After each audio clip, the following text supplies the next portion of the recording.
Hello everyone, welcome to CLAT prep. आज है 19th of the June 2025 और जैसा कि आपको पता है हम डेली न्यूज़ एनालिसिस करते हैं, फैक्चुअल एनालिसिस करते हैं और उसके बाद 20 क्वेश्चंस की प्रैक्टिस भी करते हैं। तो चलिए उसी सीक्वेंस को कंटिन्यू करते हैं। आज कौन सा दिन है? आज है 19th ऑफ द जून। ठीक है, पहला क्वेश्चन हमारे सामने, what is the name of the Indian government's operation to evacuate citizens from the Iran in June 2025? अभी जो ऑपरेशन किया गया था, जो ईरान के अंदर इजराइल और ईरान के बीच में जो कॉन्फ्लिक्ट चल रहा है, उस कॉन्फ्लिक्ट के बीच में हमारे लोगों को वहां से निकालने के लिए हमने एक ऑपरेशन किया जिसका नाम है ऑपरेशन सिंधु।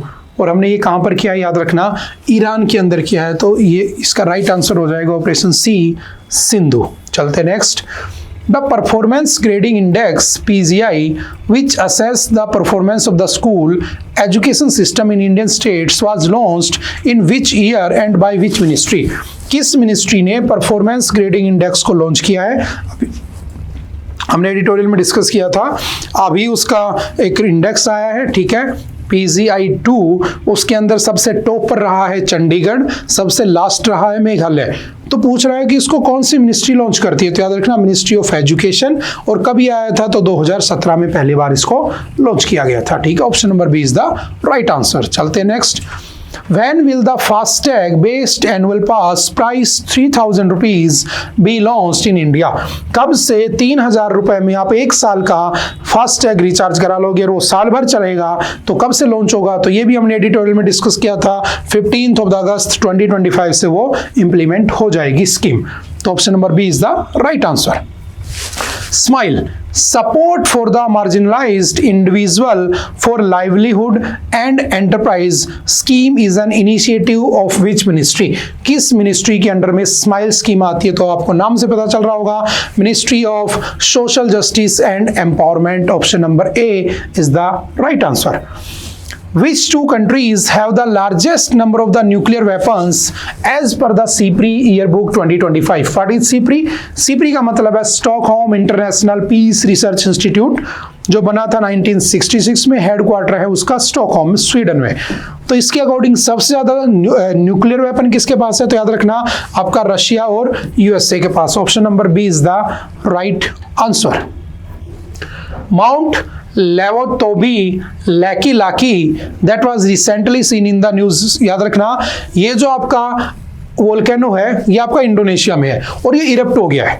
याद रखना दुनिया भर में 3 तरह के वोल्केनो होते हैं। एक होता है डेड, जो पिछले 1000 साल से इरप्ट ही नहीं हुआ है, बिल्कुल शांत है।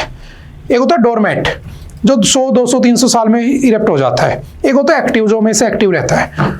तो ये जो है आपका माउंट लेवोटोबी लाकी लाकी, ये बेसिकली आपका इंडोनेशिया में, और ये इतना इरप्ट हुआ है कि इसका जो लावा है वो लगभग 11 किलोमीटर 10-11 किलोमीटर ऊपर तक गया है और भयंकर तरीके से इरप्ट हो गया। कहां पर? तो ये इंडोनेशिया में एग्जिट करता है। ठीक है, कौन सी रेंज में है ये? तो याद रखना ये आपके रिंग ऑफ फायर की रेंज में। और सबसे ज्यादा वोल्केनो इरप्शन कहां पर होते हैं? पैसिफिक ओशियन में। और सबसे ज्यादा अर्थक्वेक भी कहां पर आते हैं? पैसिफिक ओशियन में ही आते हैं। ठीक है, 63% से भी ज्यादा अर्थक्वेक और वोल्केनोज पैसिफिक ओशियन में ही आते हैं। लेकिन पैसिफिक ओशियन में पानी है, तो जब लावा बाहर आता है तो एकदम से क्विंचिंग प्रोसेस काम कर जाती है, तो ज्यादा बाहर नहीं आ पाता है। लेकिन सरफेस पे होता है तो बहुत ज्यादा ऊंचा निकल जाता है बस। ठीक है, चलते नेक्स्ट। भारत में भी एक एक्टिव कौन सा? बैरन आइलैंड। ठीक है, जो कि अंडमान निकोबार में बना, वो एकमात्र एक एक्टिव वोल्केनो है भारत में। नेक्स्ट है द फाइनेंस कमीशन। ये भी हमने डिस्कस किया था कि जो स्टेट है वो चाहते हैं कि उनका जो शेयर है पैसे का वो फेयर तरीके से होना चाहिए। तो हमने अच्छे से इसको डिस्कस किया था। तो पूछ रहा है कौन सा आर्टिकल है? तो आर्टिकल 280 इसके बारे में लिखा हुआ है वहां पे। ठीक है, चलते next. Who constitute the finance commission in India? कौन इसे बनाता है? तो याद रखना फाइनेंस कमीशन की अपॉइंटमेंट कौन करता है? तो याद रखना president of India. Option number C is the right answer. ठीक है, president of India. What is the primary function of the Finance Commission of India?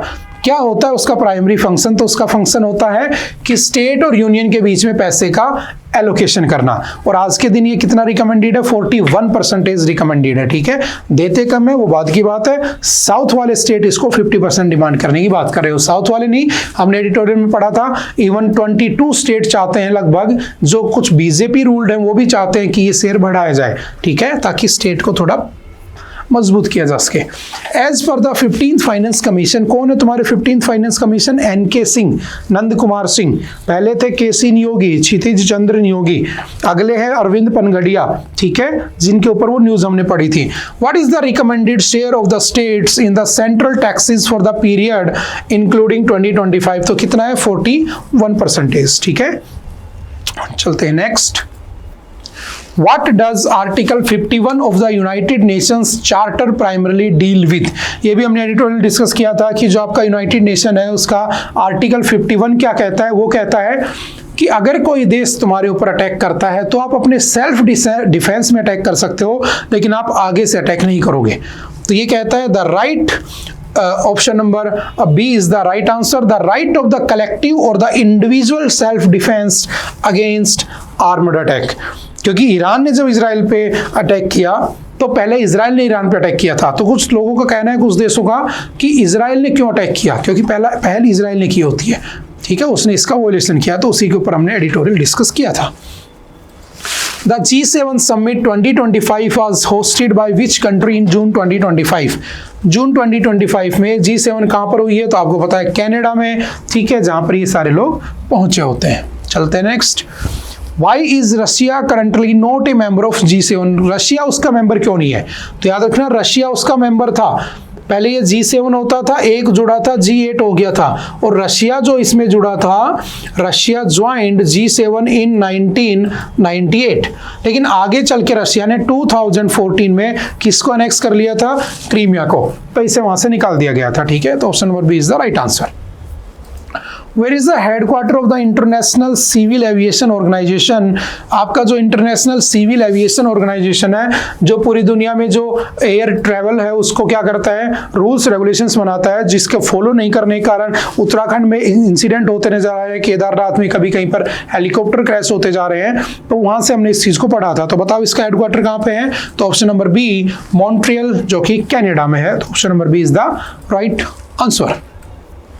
What was the primary objective of the Operation Ganga launched by the Indian government in 2022? तो जैसे हमने operation Sindhu किया है अभी, ठीक है, ईरान में, तो हमने ऑपरेशन गंगा भी किया था। ऑपरेशन गंगा कहाँ पर किया था हमने? तो सिंपल याद रखना, to evacuate Indian citizens from Ukraine during the Russia Ukraine conflict. जो रशिया यूक्रेन कॉन्फ्लिक्ट थी उसमें से हमारे इंडियंस को इवैक्यूएट करने के लिए हमने इसको 2022 में लॉन्च किया था।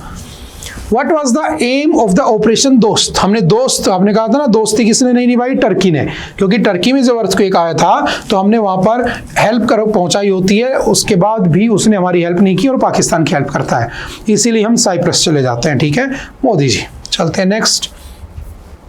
What was the objective of the operation इंसानियत? हमने एक बार इंसानियत दिखाई थी, और इंसानियत क्या दिखाई थी? जो बांग्लादेश के अंदर जो रिफ्यूजीज थे, रोहिंग्या मुस्लिम्स, उनको हेल्प प्रोवाइड की थी, तो option number B is the right answer, ठीक है। तो ऑपरेशन सिंधु न्यूज में है, तो हमें उसके पहले के 5-7 साल के कुछ ऑपरेशंस पढ़ लेने चाहिए, तो हमने एडिटोरियल में भी डिस्कस किए थे, हमने प्रैक्टिस भी कर ली है।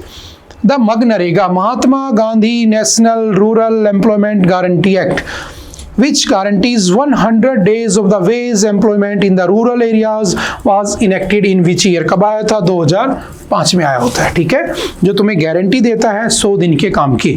अगर काम नहीं है और तुमने काम मांग लिया तो भी तुम्हें काम मिलेगा, और काम नहीं है तो भी तुम्हें पैसे जरूर मिलेंगे, ठीक है, क्योंकि गारंटी देता है। Which ministry is responsible for the implementation of the MNREGA? जो आपका मनरेगा है, Mahatma Gandhi national rural employment guarantee act, कौन से मिनिस्ट्री के अंडर में आता है? तो याद रखना, मिनिस्ट्री ऑफ रूरल डेवलपमेंट, ठीक है, रूरल इलाकों को डेवलप करने के लिए ही इस स्कीम को लाया गया था। चलते हैं नेक्स्ट।